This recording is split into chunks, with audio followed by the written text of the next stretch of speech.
Good morning. We're in the Mustang right now. You know, when we did the timing chains and cam phasers, I did a new alternator because I freaking smoked that sucker. Battery died, jump started it, smoked it. Freaking smoked it. Windings were all black. That thing was done. Battery lights on again. What is going on? Well, I'm driving over to get me a burrito, start the day, and then we're going to tear into it and see what the heck's going on. All right. So last night, I turned the heater off and, battery light went off. Well, now I'm thinking this might not have been a good adventure. Okay, so we're losing voltage quick. And I don't even have a dang burrito yet. What the heck? All right. Well. Oh yeah. Definitely good with that sucker. They call this the chorizo burrito. It's got chorizo, cheese, eggs, potatoes. Man, that sucker is good. Hope y'all are eating good this morning. I'm gonna mow this thing down and get to work. All right. Okay, so it looks like we can possibly leave the throttle body on, but I am gonna get the air intake box hose out of the way, and then we'll pull the belt off. So this one's an 8mm. I believe 5/16 would be the same, or it would work.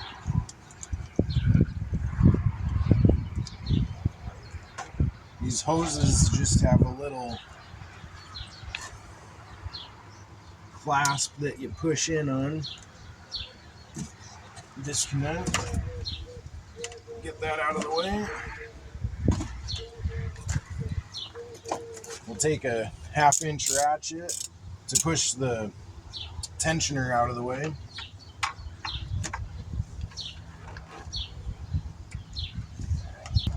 I just pulled the belt right off of the alternator. No sense in taking the whole thing off. Bolts.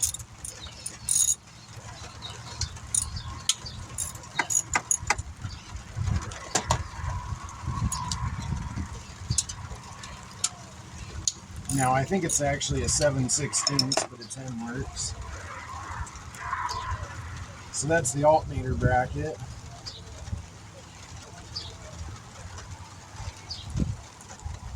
Two bottom bolts.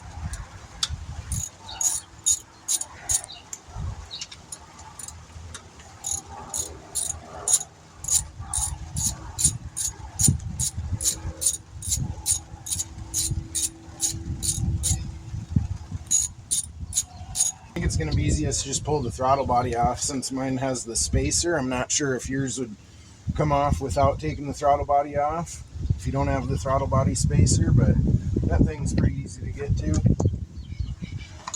4 10mm bolts.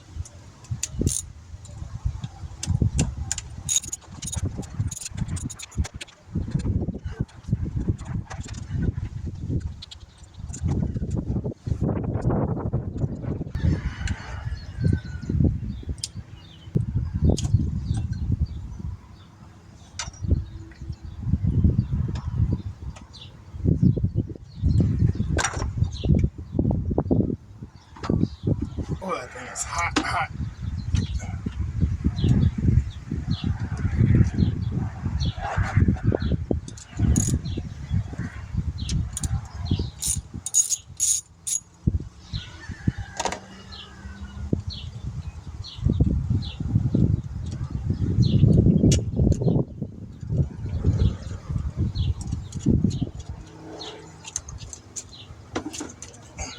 There's your alternator on a 3-valve Mustang.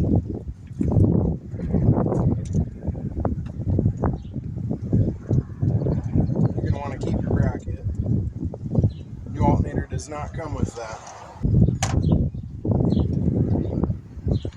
There you have it. It's out. Let's head to the parts store and see if we can get another one. Hot.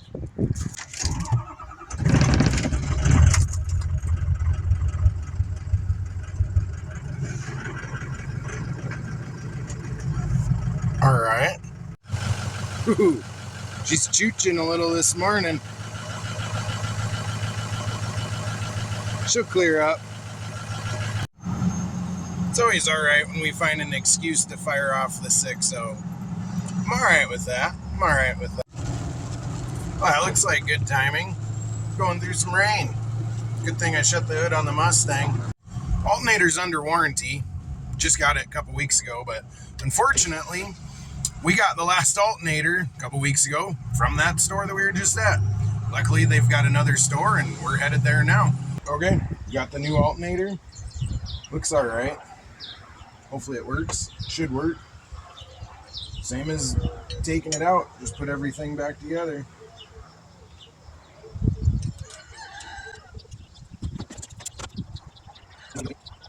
Honestly, the old one looked better, but hopefully this one works better. Okay. Hook our connections back up.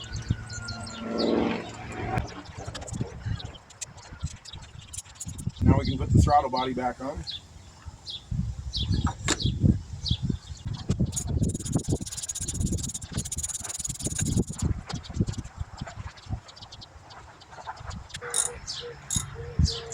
Since it's drive-by wire, make sure you hook your connections back up. Push the lock pin in. Now we can go ahead and throw the air hose back on.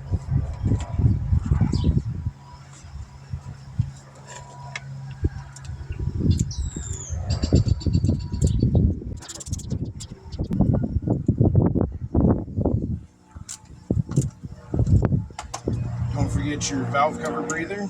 That just snaps on. Well, if we did everything right, should fire up and start charging. I guess we could hook the battery back up.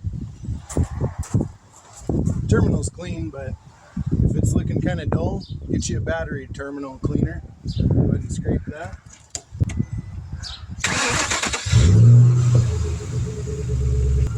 Okay, it's charging. And the belt stayed on, so cool. I'm going to take it for a little bit of a drive, charge up the battery, but there you go. That's how you change your alternator on an 06 Mustang, which 05, 09 should be about the same, 4.63 valve. One thing I forgot to mention on these Mustangs and Fords with electronic throttle bodies, the idle relearn process is once it's up to operating temperature, let it idle for 30 seconds with all accessories off, and then 30 seconds with the air conditioner on. And that'll recalibrate the idle. There you have it. Quick tip for you. Okay, cruising around. I did notice that my low RPM misfire is gone. And that was getting a code for cylinder 4 random misfire. So I did hear that these cars are pretty notorious for alternator issues and they can cause all kinds of things. Well, I'm telling you, pretty sure that was my cylinder 4 misfire because it's gone. So if you're getting a random misfire code, you know, maybe check your alternator, have it checked out, see if it's working proper, and swap that sucker out. So, hey, I'm cool with that. I think in the near future, I am probably going to put some coil packs on here, though. You know, why not? Got the trusty old manual charger. I like these better. You got to keep an eye on them. These manual chargers, I think, seem to work a little bit better than an automatic trickle charger. My preference, they're just on. Trickle chargers, sometimes they just don't kick on. But I'm going to let that battery charge for a while. It seems to be pulling some amperage. I think that's going to do it for this video, guys. That definitely did help the low RPM and idle misfire. So that's why I'm charging the battery. Make sure that thing's topped off and help this alternator as much as we can. But I think that's going to do it for this video. Thanks for watching. Hope it helps you. Like and subscribe. Cool. Thanks.